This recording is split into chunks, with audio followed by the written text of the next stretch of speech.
신약성경 마가복음 5장을 보면 거라사인 지방에 군대 귀신 들린 사람이 있었습니다. 예수님께서 그곳에 가셨다가 귀신을 쫓아내 주셨고 그 사람이 고침을 받게 되었습니다. 예수님이 그곳을 떠나시려고 할 때에 고침 받은 사람이 말을 합니다. 주님, 나도 주님을 따라서 가겠습니다. 그때 예수님께서 이렇게 말씀하셨습니다. 집으로 돌아가 주께서 내게 어떻게 큰 일을 행하사 너를 불쌍히 여기신 것을 내 가족에게 알리라. 집으로 돌아가서 네 가족에게 알리라. 주님께서 너에게 어떻게 큰 일 행한 것을 가정 식구들에게 말함으로 가정을 구원하라는 것입니다. 여러분, 내가 예수 믿는 믿음을 가지고 있다면, 예수님을 믿음으로 하나님의 은혜로 구원받은 사람이 되었다면 반드시 가정을 구원하는 일을 힘써야 합니다. 사도행전 16장을 보게 되면 바울과 실라가 많은 매를 맞고 깊은 감옥에 갇혔습니다. 밤중에 하나님께 기도하고 찬송할 때에 큰 지진이 나게 되었고 옥토가 흔들리고 감옥문이 다 열리고 죄수들에게 매였던 것이 풀어지게 되었습니다. 간수가 깜짝 놀라가지고 자결하려고 할 때에 당시 죄수가 도망치게 되면 간수가 대신 죽임을 당하게 되어 있었습니다. 자결을 하려고 할 때에 바울과 실라가 크게 소리를 쳤습니다.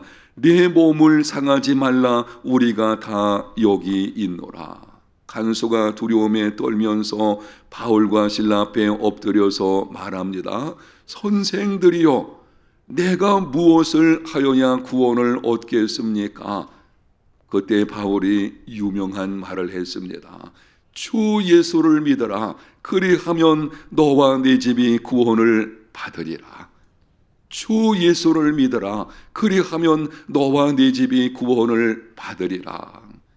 내가 예수님을 믿는다고 해서 내 믿음 때문에 저절로 가정 식구들이 구원받는다는 것은 아닙니다.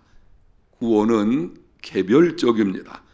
이 말씀의 의미는 가정에서 누군가 한 사람이 예수님을 믿게 되면 그 사람의 기도와 삶을 통해 가정 식구들이 구원받는 역사가 있다는 것입니다. 저는 이 말씀과 그리고 성도들의 가정 안에서 일어나는 일들을 오랫동안 보아오면서 이렇게 결론을 내렸는데요. 많은 경우에 하나님은 한 가정을 구원하시려고 그 가정에 속한 한 사람을 먼저 부르십니다. 여러분 중에 목사님, 나는 우리 가정에서 혼자 예수님 믿습니다. 분명히 기억하십시오. 혼자 믿는 나를 통해서 우리 가정을 구원하시려고 하나님이 먼저 부르신 것입니다. 가정을 구원하는 것은 하나님의 뜻입니다. 예수님을 믿는 사람은 반드시 완전한 가정 구원을 힘써야 합니다. 가정을 구원하는 믿음은 어떤 것입니까? 오해하지 마십시오. 내가 가지고 있는 믿음의 능력을 통해서 가정이 구원받는다는 것이 아니죠. 내게 어떤 능력이 있는 것이 아니고 내가 지금 가지고 있는 믿음, 그 믿음을 하나님께서 보시고 은혜로 가정을 구원하시는 역사가 있다는 것입니다. 하나님의 은혜로 가정을 구원하는 믿음은 어떤 것입니까? 오늘 본문에 보게 되면 가정을 구원한 사람 노아가 나옵니다. 가정을 구원한 노아가 어떻게 그의 가정이 구원받게 되었는지 새벽 시간이기 때문에 두 가지만 간략하게 말씀을 드리게 될 것입니다. 여러분이 홀로 믿으시는 분들, 아직까지 가정 식구들 가운데 믿지 않고 있는 사람들이 있는 경우 이 말씀을 잘 들으시고 순종하는 중에 속히 완전한 가정 구원이 이루어지는 하나님의 은혜가 있으시기를 축원합니다. 첫 번째는 말씀을 듣고 행하는 믿음이 되라. 7절 상반절을 보겠습니다. 믿음으로 노아는 아직 보이지 않는 일에 경고하심을 받아 경외함으로 방주를 준비하여. 창세기 6장을 보면 하나님께서 사람의 죄악이 세상에 가득하고 마음의 생각이 모든 계획한 것들이 악한 것임을 보시고 물로 세상을 심판하시기로 작정하셨습니다. 더 이상은 안 되겠다는 생각을 가지기 때문에 물로 세상을 심판하시려고 하는 것입니다. 그때 하나님께서는 인류 보존과 구원 역사를 위해서 창세기 3장 15절에 여자의 후손을 통해서 장차 메시아를 보내시고 구원하시겠다는 그 약속이 있거든요. 그 약속을 이루시려고 한 가정을 선택을 하셨습니다. 의로운 사람 노아의 가정을 선택하시게 된 것이죠. 그래서 노아를 찾아오셔서 말씀을 하셨습니다. 내가 홍수로 지면의 모든 것들을 멸할 것이니 너와 너의 가족과 보존을 위한 필수 생물들을 위해서 방주를 만들어라. 방주를 만든다는 것이 당시 쉬운 일이 아닙니다. 그동안 홍수 경험이 없었어요. 무슨 홍수가 있을 것이다. 아니, 한 번도 홍수를 경험한 적도 없었습니다. 하늘을 보아도 땅을 보아도 홍수의 징조도 전혀 없었습니다. 그런데 배를 만들라고 하시다니 그것도 산에서 만들라 도무지 이해가 되지 않습니다. 그러나 노아는 하나님을 경외함으로 방주를 준비했습니다. 이해되지 않았지만 틀림없이 주변 사람들이 조롱하고 멸시했겠지만 그럼에도 노아는 하나님을 경외함으로 따라합니다. 방주를 준비했다. 행함이 있는 믿음이어서요. 하나님의 말씀을 듣는 것으로 끝난 것이 아니죠. 아, 하나님 그렇습니까? 뭐 그런 일이 있겠죠. 그리고 그냥 하지 않는다면 그건 믿음도 아닌 것이고, 행함이 있는 믿음, 바로 변화된 모습을 보여주는 믿음, 그것이 가정을 구원하게 되는 것입니다. 노아의 행함이 있는 믿음을 통해서 그의 온 가족이 구원받는 역사가 있게 된 것입니다.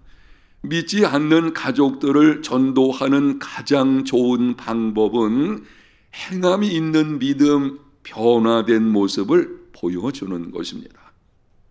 여러분, 이웃을 전도할 때는 말만 가지고도 가능하지요. 그러나 가정 식구들은 그렇지 않습니다. 가정 식구들은 말로 되는 것이 아니고 나의 삶의 모습을 속속들이 알고 있거든요. 그래서 가정 식구들에게 복음을 전하려고 할 때는 말로 하기 이전에 나의 변화된 모습을 보여주어야 합니다. 베드로전서 3장 1절, 아내들아 이와 같이 자기 남편에게 순종하라. 이는 혹 말씀을 순종하지 않는 자라도 말로 말미암지 않고 그 아내의 행실로 말미암아 구원을 받게 하려 함이라. 하나님을 떠나 있는 자, 말씀을 순종하지 않는 자라고 할지라도 그런 남편이라도 말로 말미암지 않고 그 아내의 행실로 말미암아 구원을 받게 하려 함이라. 말보다 하나님 말씀에 순종하는 변화된 행실이 있어야 합니다. 간혹 우리 성도들 가운데 보게 되면은 그 마음에 어찌하든지 남편에게 좀 복음을 전해가지고 예수 믿게 해야 되겠다. 그런데 도무지 내 말을 듣지 않으니 기독교 방송을 틀어놓죠. 남편이 회사에서 돌아오게 되면 그때부터 라디오를 크게 켜놔가지고 기독교 방송을 듣게 하는 경우가 있는데 그 마음은 참 가상하기는 하지만 여러분, 그거는 남편으로 하여금 집에 일찍 들어오지 않고 그냥 밖으로 빙빙 돌게 하는 그런 조건이 될 수가 있는 것입니다. 심지어 믿지 않는 남편이 괴롭힌다고 해서 우리 교회 교인들 가운데는 없지만 옛날에 그런 성도가 한 번 있었어요. 제가 다른 교회에 있을 때 일입니다. 아니 남편이 믿지 않는데 계속 괴롭히니까는 으이구 저 사탄이 따로 없네. 여러분 절대 그런 말 해서는 안 될 것입니다. 잘못된 것이죠. 믿지 않는 남편을 인도하는 가장 좋은 방법은 하나님의 말씀대로 순종하는 아내의 성품과 행위입니다. 예수 믿는 내가 먼저 변화된 삶의 모습을 보여줄 때에 그때에 그 말하는 것이 힘있게 되는 것이고 거기에 생명의 역사가 일어나게 되는 것입니다. 교회사에서 거룩한 아내와 어머니로 기억되는 사람 중 하나가 어거스틴의 어머니 모니카입니다. 어거스틴이 참회록에 그의 어머니에 관해서 기록을 했는데요. 제가 그 부분을 잠깐 읽어보겠습니다. 어머니는 주님께로 남편을 인도하려고 정성을 기울였다. 그리고 행동으로서 남편에게 설교하였으며 하나님은 아름다운 행실로서 어머니를 장식하였고 남편에게 진정으로 칭찬을 듣도록 만드셨다. 이 고백에서 주목할 것이 있습니다. 행동으로서 남편에게 설교했다. 믿지 않는 가정을 구원하는 아직까지 예수님 믿지 않는 가정 식구들을 하나님께로 인도하는 가장 좋은 방법은 말로 하는 설교가 아니고 무슨 설교예요? 행동으로 하는 설교입니다. 행함으로 보여주는 믿음, 그 믿음이 힘있게 되는 것이고 그것을 통해서 가정 구원의 역사가 일어나게 됩니다. 두 번째로 가정을 구원하는 믿음은 하나님을 신뢰하며 인내하라. 여러분이 정말 완전한 가정 구원을 이루기 원하신다면 첫 번째는 나의 변화된 모습을 보여주어야 되고 두 번째는 인내해야 됩니다. 가정을 구원하는 일이 쉽지 않거든요. 노아가 방주를 만든 기간을 계산해 보게 되면 약 100년 정도 됩니다. 120년 후에 홍수가 있지만 말씀하셨지만 방주를 실제로 만든 기간을 계산하면 한 100년쯤 되는데요. 여러분 그렇게 100년 정도 방주를 만든다? 이게 쉬운 일이 아니죠. 도무지 이해되지 않는 상황에다가 주변 사람들이 아마 노아를 미친 사람 취급했을 것입니다. 아니 무슨 이 대명천지에 무슨 홍수 심판이 있다고? 그리고 배를 만드는 저 꼴 좀 봐. 아마 조롱하고 멸시하는데 그게 1년, 2년도 아니고 100년 정도 걸린다고 생각을 해보십시오. 이거는 쉬운 일이 아닙니다. 그러나 노아는 하나님께서 말씀하신 대로 반드시 이루어질 것이라는 믿음으로 끝까지 인내하게 되었고 그 믿음이 홍수 심판에서 가정을 구원했습니다. 예수님을 믿지 않는 가정에서 나 혼자 믿음 생활하는 것은 쉽지 않습니다. 여러분 이런 경험을 해보셨을 것입니다. 나 홀로 믿음을 갖고 있다면 가정 식구들이 주일날이 되면 오늘 교회 가지 말고 우리 가족끼리 같이 야외 가자 그런 말 하겠죠. 어떤 사람은 이런 말 하게 되죠. 한 집안에서 두 종교를 갖는 것은 있을 수가 없으니까 교회 다니지 말라. 아니면은 교회 다니지 못하도록 핍박을 하는 남편이 있는 것을 보게 되고요. 친척들 가운데서는 예수쟁이들은 조상도 몰라봐 제사상에 절하지 않네 이런 방식으로 박해하는 경우도 있습니다. 종교 문제로 부부간의 갈등이 찾아오기도 합니다. 어떻게 해야 하겠습니까? 하나님을 신뢰하며 말씀대로 행하며 참고 또 참아야 합니다. 따라합니다. 참으라. 참는 것이 믿음이에요. 한 쌍의 젊은 남녀가 결혼을 하게 되었는데 아내는 예수님을 잘 믿는 사람이고 그 남편은 안 믿는 사람이었어요. 결혼 전에 남편이 말하기를 남편 될 사람이겠죠. 남편 될 사람이 말하기를 나와 결혼해 주면은 내가 반드시 당신과 함께 교회 다니겠다. 그 약속을 믿고 결혼했는데 결혼하고 났더니 남편이 교회를 나오지 않는 것입니다. 자기만 안 나오는 것이 아니고요, 세월이 지난 후에 아내까지도 가지 못하게 막 핍박을 하는 것입니다. 한 번은 남편이 직장에서 집으로 돌아와서는 가방을 열고 이혼 서류를 꺼냈습니다. 도장하고 인주까지 준비해서 아내 앞에 내어놓고는 말합니다. 당신 오늘 결단을 내리자. 예수를 택할 건지 나를 택할 건지 둘 중에 한 가지를 결정합시다. 만약 당신이 예수 택한다면 나는 당신과 살 수 없으니 우리 서로 갈라섭시다. 그 말을 듣고 아내는 조금도 당황하지 않았습니다. 침착하게 이렇게 말을 했습니다. 내가 믿는 예수님이 당신과 평생 살라고 해서 내가 지금 당신과 함께 살고 있는 것입니다. 만약 내가 예수님을 믿지 않았다면 벌써 당신에게 내가 먼저 이혼하자고 했을 것이오. 그 말을 듣고 남편이 아무 말도 하지 못하고 있다가 이렇게 말했습니다. 정말 당신이 믿는 예수가 나를 버리지 말라고 하셔서 그렇다면 그런 예수라면 나도 한번 교회 다녀보겠소. 여러분, 예수님을 믿는 믿음 때문에 부부 사이에 갈등이 찾아오고 마음의 상처와 고통이 있을 수 있지만 예수님 때문에 이해하고 예수님 때문에 용서하고 예수님 때문에 그럼에도 불구하고 사랑하고 예수님을 생각하고 참고 참으며 기도하면 때가 이르러 구원의 역사가 일어나게 될 줄로 믿습니다. 그게 믿음인 것이죠. 그런데 교회에 다니는 것을 쉽게 허락하는 남편도 있어요. 이렇게 말합니다. 아내에게 말하기를 당신 교회 나가는 거 내가 반대하지 않고 찬성하겠소. 다만 한 가지 나한테는 믿으라고 하지 마시오. 이런 사람들이 있죠.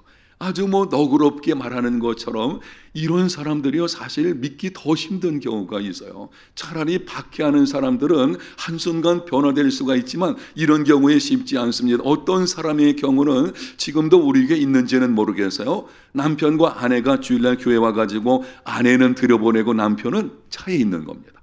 예배 안 들어와요. 아니 이왕에 교회당 마당까지 왔으면 들어오는데 안 들어오고 그대로 있는 것을 보게 됩니다. 여러분 어떻게 하면 좋겠습니까? 어떤 부인이 남편을 예수 믿게 하려고 애를 썼음에도 끝까지 안 믿겠다는 것입니다. 속상해가지고 목사님을 찾아와서 상담을 했습니다. 목사님, 제가 할 수 있는 일을 다 했습니다. 아무리 노력해도 남편의 마음이 돌아서지 않으니 어떻게 하면 좋겠습니까? 목사님이 하소연을 다 듣고 난 후에 이렇게 말을 했습니다. 아무 염려하지 말고 집으로 돌아가십시오. 이제부터는 하나님에 관하여 남편에게 말하는 것을 줄이고 남편에 관해서 하나님께 말하는 것을 늘리십시오. 사랑하는 성도 여러분, 믿지 않는 가족들에게 설교하는 시간을 줄이고 그들에 관해서 하나님께 말하는 시간을 더 늘리십시오. 변화된 모습으로 그들에게 다가가십시오. 참고 참으며 인내하십시오. 하나님께서 약속을 하셨습니다. 시편 126편 5절과 6절 눈물을 흘리며 씨를 뿌리는 자는 기쁨으로 거두리로다. 울며 씨를 뿌리러 나가는 자는 반드시 기쁨으로 그 곡식단을 가지고 돌아오리라. 아멘. 눈물을 흘리면서 기도의 눈물, 여러분 그 눈물을 하나님 앞에 쏟아 놓으면 그 기도 결코 헛되지 않는 줄로 믿습니다. 이런 믿음이 있어야 돼요. 하나님이 믿지 않는 가정에서 나를 먼저 구원한 것, 혹은 믿지 않는 가정으로 나를 시집 보내신 것은 나를 통해서 우리 가정, 이 가정을 구원하시려는 하나님의 뜻이 있구나. 아멘. 하나님께서는 계획을 가지고 먼저 나를 부르신 것입니다. 여러분 그 믿음을 가지고 하나님의 말씀대로 행하는 변화된 모습을 보여주고 그럼에도 쉽게 전도가 되지 않죠. 끝까지 참고 또 참고 견디며 눈물 흘려 기도하는 이 믿음을 가지고 가정을 구원하는 여러분의 삶이 되시기를 축복합니다. 저는 우리 교회 모든 성도들의 가정이 완전한 가정 구원, 모든 식구들이 다 구원받는 새해가 되시기를 축복합니다.